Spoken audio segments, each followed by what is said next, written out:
Sex Education Recap Season 1. Right at the beginning, we see Otis setting the scene to look like he just helped himself out with his hands to hide the fact that he wasn't able to masturbate like a normal teenager. He's interrupted by a guy in his mother's robe looking for the bathroom, and this happens quite often because Jean, Otis' mother, occasionally has casual dates and one-night stands at the house. She has a close relationship with Otis, but they also have quarrels quite often. Jean is divorced from Otis' dad and is a well-known sex therapist who runs her clinics at the house, and she's also very good at her job. Otis goes to school with his best friend Eric, who is one of the 2 openly gay boys in school.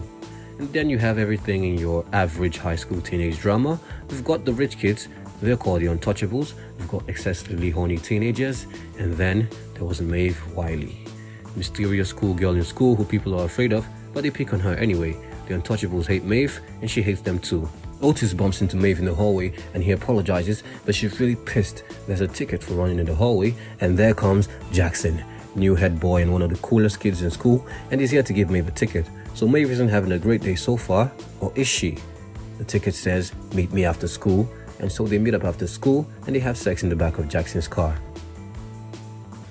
Next day, Maeve gets paired with Otis in class, but Otis runs off when he gets teased by the class because of his mom's job, so Maeve is sent to go get him, and they basically bond over their anger at their families until they hear a noise coming from the abandoned bathroom, so they decide to go check it out, and they see Adam Gruff, Principal Gruff's son. The principal's son's just overdosed on Viagra.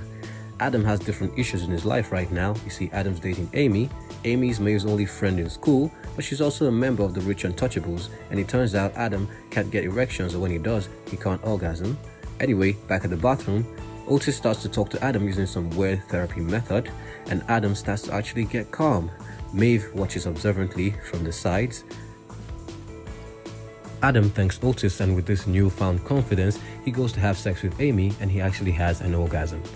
Amy breaks up with him right after this, and this leaves Adam broken. She does, however, tell Maeve about this, and Maeve then realizes Otis' skills, and since she's broke, comes up with a plan for Otis to give out sex advice in exchange for money. Otis refuses at first, but who says no to hanging out with the coolest girl in school? I'm in. Otis starts practicing by listening and taking notes during his mom's conversations with clients at home. His first client is Olivia, member of the Rich Untouchables. Otis freaks out and it goes horribly wrong, so Olivia storms out and she refuses to pay Maeve. Maeve decides that they go re-strategize, during which her and Otis notice they have shared interest in literature. Eric comes up with an idea to give out free advice, and Maeve agrees and invites them to Amy's party later. Eric is overjoyed.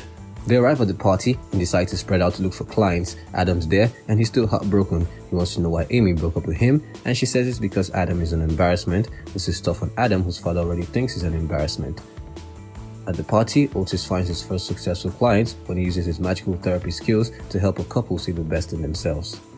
May finds out she's pregnant, and this is all too sad for her, but right after, she makes out with Jackson because why not? May finds Otis later and they bond over their shared hatred for parties, and then Otis' mom arrives on the scene and they have an argument. Otis thinks she's intrusive because she brought his inhaler, but he hasn't had an attack in years. May's rent is due and she's basically alone because her brother is not picking up his phone and her mother is nowhere to be found. She does get a big break the next day because students are starting to approach Otis because the bathroom couple have spread word and they're basically open for business. Otis starts to give out advice in exchange for money while Maeve collects the cash. Maeve goes to an abortion clinic, but she's told she has to have someone pick her up after the procedure. She tries to ask Amy, but Amy starts talking about her activities for the day, so Maeve changes her mind. She tries to ask Jackson, but she freezes. She's able to ask her new friend Otis though, but she only gives him an address and a pickup time. She doesn't tell him what it's about. So Otis thinks it's a date and he goes all dressed up. This pisses Maeve off, so she asks Otis to leave. Otis doesn't leave though, but Maeve doesn't know this. Otis waits around for her while she goes inside thinking that she's going to be alone as usual, but she's surprised when she comes out to see Otis. You waited? Of course. Otis walks her home and in her moment of vulnerability, she gives him a big hug. Maeve now has someone that she can count on. Meanwhile, Eric, who was starting to feel left out, meets Lily at swing band and Lily wants to lose her virginity to Eric. She's disappointed to find out Eric is gay, but they decide to play dress up. Eric's father walks in on them watching porn and he tells Eric he needs to grow up and get a job. Otis gets home and finds out his mother just shared the news of his first ever wet dream to the people in her class. The dream was about Maeve. Jean meets Jakob, a plumber with a European accent who she's instantly attracted to a bit more than normal. She blames this on pheromones and they start having sex and they begin to get fond of each other. Back in school, Jackson realizes he really likes Maeve, so he goes to Otis and offers to pay money for tips on how to get Maeve, but Otis says no, she's not a commodity. But he mistakenly lets information slip when he tries to describe how cool Maeve is. Jackson immediately starts to work on this information by reading Maeve's favorite books and listening to her type of music, making an impression on Maeve. Amy also puts a bit of pressure on Maeve to date Jackson. She has a weird moment with Otis in the pool. After she has a conversation with him about Jackson, Otis realizes he might have a crush on Maeve, but it's too late because Jackson makes this grand gesture by having the school band play for Maeve while he asks her out and she says yes in front of the whole school. But it's not all bad for Otis as he meets Ola, the daughter of his mother's plumber turned fuck buddy, but about to become boyfriend. Ola is cool and she likes Otis. Ruby, leader of the Untouchables, comes to Maeve because someone's threatened to send out a picture of her vagina to the whole school. Maeve doesn't take her money but decides to help her anyways, which is surprising to Otis because Ruby always picks on Maeve. But not before Maeve has dinner at Jackson's house where she gets intimidated by the seeming perfection of everything. So she's happy when she gets a call from Otis, who's had some success in tracking down Ruby's blackmailer. He wants to leave to join Eric for Eric's birthday, but Maeve convinced him to stay. She opens up to him on why the case was personal to her, so Otis, who initially felt like he was being used by Maeve, decides to ditch Eric and stay. Eric is all by himself in a costume and is having a bad time as he's lost his jacket and money while waiting for Otis. He then starts to walk when he encounters some homophobes and gets assaulted. He's able to find his way to Otis' house though, where Jean takes care of him. Meanwhile, Otis is walking home with Maeve when they have their most intense moment yet before Otis ruins it by confessing he was a virgin. He goes home and finds Eric and they have a big argument, both accusing each other of being selfish, and they decide to go their separate ways. At school, Adam Gruff wins an award for an essay Maeve wrote for him in exchange for money. Miss Sands and Otis are the only ones to recognize Maeve's writing, prompting Miss Sands, who notices Maeve's intelligence, to try to convince Maeve to try out an aptitude scheme that could get her a scholarship. Amy also has a new boyfriend who's a very nice guy, and Otis helps her understand her body better, and this makes sex great for Amy. Eventually, it's time for the school dance, and Otis and Maeve say they're not interested, but Jackson asks Maeve, and Otis asks Ola, Jakob's daughter. Before the dance, Jackson has a fight with his mothers because of the pressure they put him on, and for the first time, Jackson's family issues are revealed. At the dance, Maeve gets jealous watching Ola and Otis. She even has a standoff with Ola. Ola asks Otis if there was anything between him and Maeve, and he manages to piss her off when he basically describes Maeve as being way hotter.